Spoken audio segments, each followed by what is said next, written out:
All right, let's dive right into this explainer and talk about a massive visual illusion we've literally all fallen for at some point. Picture this. You walk into a gym on a Tuesday at, say, 6 p.m.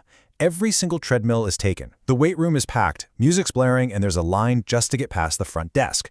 Looking at that scene, your brain immediately concludes that this place must be printing money, right? I mean, more people equals more memberships, which equals more profit. It looks like an incredibly easy business model. But as we're going to explore today, that surface-level assumption, it actually couldn't be further from the truth.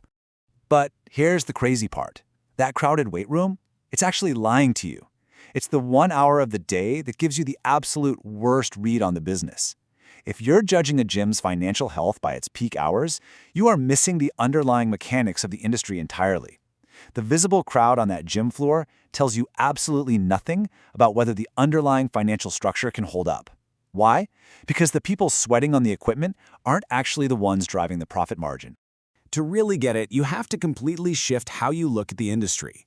The moment you understand this paradigm shift, everything about how a gym quietly makes and loses money starts to make total sense.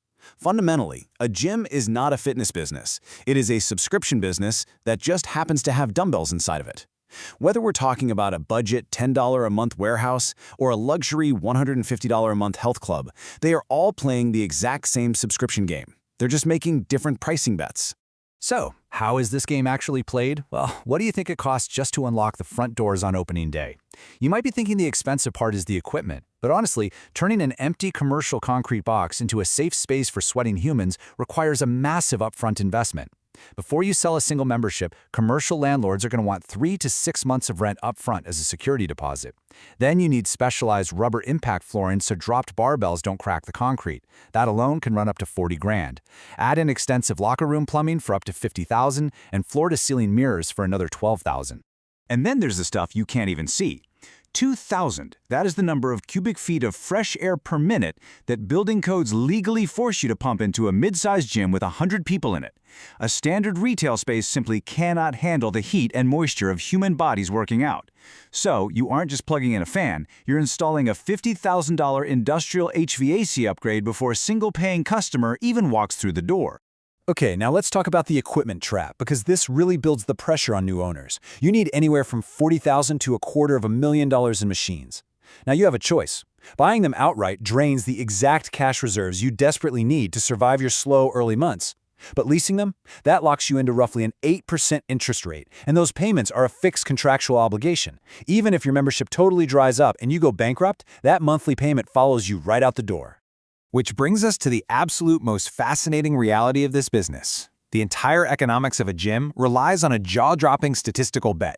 Get this, roughly 2 out of every 3 paying gym members, that's about 67%, rarely or never actually walk through the doors. The physical building itself is completely incapable of holding all its members. I mean, if even 10% of a typical large gym's membership base showed up at the exact same time, it would violate fire codes within minutes.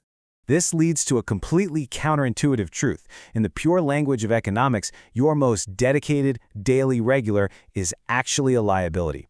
They use your hot water, they wear down your expensive treadmill belts, and they eat up precious floor space during peak hours, which annoys other members. But the ghost member? They are incredibly profitable. Their cost of service is effectively zero, but that monthly payment flows straight to your bottom line like clockwork. And you can really see this psychology play out with what I call the January mirage. We've all seen the New Year's resolution rush, right? Well, driven by those resolutions, 12% of all annual signups happen in January alone, handing owners a huge cash windfall. But then February hits, and motivation sharply fades. It's the highest risk month for new habits. By summer, a staggering 80% of those January resolutioners have stopped coming entirely. Naive owners treat that January cash injection like it's permanent revenue, which leaves them totally exposed when signups inevitably slow down. So, if you're an owner navigating all these hurdles, you've got a massive choice to make. Go independent or buy a franchise. An independent gym means you keep 100% of your top line, but you're building everything from absolute scratch.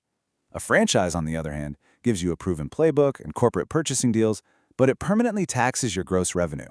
You're looking at an upfront fee of up to $60,000, plus 5 to 10% in royalties, and a mandatory marketing fund fee of around 2% every single month. But look, regardless of how you structure the business, gyms rely heavily on the psychology of retention to keep those highly profitable ghost members paying. It's actually built right into the architecture. Clean, simple layouts reduce intimidation. The weight rooms use harsh directional lighting to create visible muscle definition, so members literally feel better about their progress. Even the music tempo is scientifically selected to lower perceived effort. It's the whole shebang, perfectly designed to keep members emotionally attached long after their actual workout habits fade into pure inertia. And when inertia just isn't enough, gyms rely on good old-fashioned cancellation friction. This is exactly why it's historically been such a nightmare to cancel a membership. Gyms will mandate in-person visits or demand a certified letter with 30 to 60 days notice just to squeeze out one last billing cycle. This friction is so essential to their profit model that regulators are actually stepping in now. For example, New York City recently introduced a click-to-cancel rule with steep $500 penalties for making the exit process deliberately difficult. Speaking of steep penalties, let's talk about the silent risks that can literally bankrupt an owner overnight. Imagine getting slapped with a $150,000 fine. Over what? Music. Playing background music in a commercial space requires public performance licenses from a few different organizations. It costs maybe $1,300 a year. But if you skip it and just plug in your personal Spotify account, federal statutory copyright damages for willful infringement can reach $150,000 per song. No way around it. Beyond huge legal fines, it's really the quiet, everyday margin killers that do a gym in. The constant wear and tear means equipment repairs will easily run $1,000 to $3,000 a month. High-capacity utilities drain thousands more. And then there's the relentless churn. The industry averages a 30 to 40% membership loss every single year. So think about that. An owner has to acquire hundreds of new members annually just to replace the ones who leave. You are effectively running in place. And this invisible math? It's exactly why massive chains like Bally Total Fitness and 24 Hour Fitness eventually collapsed into bankruptcy, despite having thousands of members in totally packed parking lots. They didn't fail because people stopped wanting to work out. They failed structurally. They built empires on super aggressive debt and heavy fixed costs. When the math connecting those massive debt payments to reliable revenue broke down, their sheer scale simply wasn't enough to save them. So let's break down the actual mechanics of survival here. I like to call this the break-even engine. You take your monthly dues, multiply them by your members, and then subtract all those massive fixed costs we've been talking about. In a typical scenario, a mid-sized gym might need exactly 337 paying members just to cover a $30,000 fixed overhead. Getting to that specific threshold, that often takes 12 to 18 grueling months of burning through working capital before the gym finally sees a single dollar of profit. Since relying on basic memberships is such a slow grind, gyms absolutely have to find other ways to boost their margins. And that leads them straight to personal training. But there's a catch. One-on-one training has a hard ceiling because a trainer can only work so many hours a week.